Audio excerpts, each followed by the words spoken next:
Good night. My name is Crystal Van Doimen, and I'm a physiotherapist based here in Guyana. And I will be presenting my research project for my MBA in Healthcare Management at Jane University. The title of my research is Barriers to Physiotherapy Access and the Role of Caregiver Support in Functional Independence Among Adult Stroke Survivors in Georgetown, Guyana.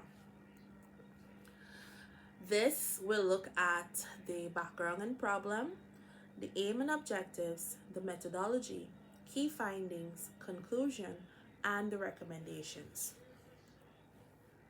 Now, as I mentioned before, I'm a physiotherapist, and in Guyana, stroke survivors face multiple obstacles to receiving consistent physiotherapy. These include transportation issues, cost of getting to therapy, lack of information about therapy, and family responsibilities. Meanwhile, caregivers provide daily assistance, emotional support, and a lot of help with exercises. But there still seems to be limited data as to correlate how these barriers and caregiver roles impact a survivor's functional independence. This gap led to my research question as to what the main barriers to physiotherapy are and how does caregiver support influence recovery outcomes in Georgetown, Guyana. So my main aim of this research was to identify main barriers, assess type of caregiver support provided, and to determine the relationship between barrier support and a patient's functionality. This was a cross-sectional study conducted with 75 adult stroke survivors and their caregivers. I used a structured questionnaire measuring barriers, caregiver support, and activities of daily living. The data was analyzed using mean, standard deviation, and correlation. So, in my findings, as it relates to barriers, the top three barriers were transportation, family responsibilities, and lack of information as to physiotherapy being available. This shows that the biggest challenges were not clinical, but logistical and social. As it relates to caregiver support, the most common type of support were daily assistance, emotional support, and assistance with exercises.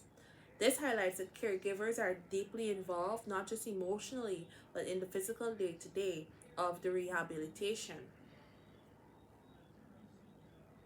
Function and relationship. As it relates to functional outcome, participants reported higher independence with feeding and managing medications. Lower independence was tasked to household tasks and climbing stairs. This is expected as basic ADLs do recover first. I then compared caregiver support levels to function and found that participants with moderate to high caregiver support had higher functional scores than those with low support. I also found a weak negative correlation between barriers and function. This means that as the barriers increase, functional independence slightly decrease. So, in a nutshell, both barrier and caregiver support significantly influence recovery.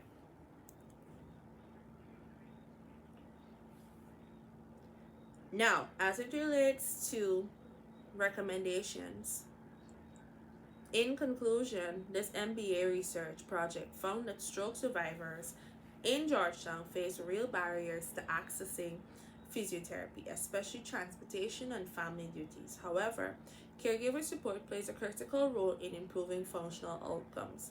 Based on these findings, I would recommend introducing subsidized transport or mobilized physiotherapy services, developing structured caregiver training programs through the Ministry of Health, running public awareness campaigns on stroke rehabilitation, and including caregivers formally in National Stroke Rehab Policy. These recommendations can help to bridge the gap between hospital care and home recovery in Guyana. To some, improving stroke rehabilitation in Guyana requires us to address system barriers and strengthen caregiver capacity. And as part of my MBA in healthcare management, this research highlights the need for healthcare managers and policymakers to design services that are both accessible and caregiver inclusive. Thank you for listening, and do enjoy the rest of your evening.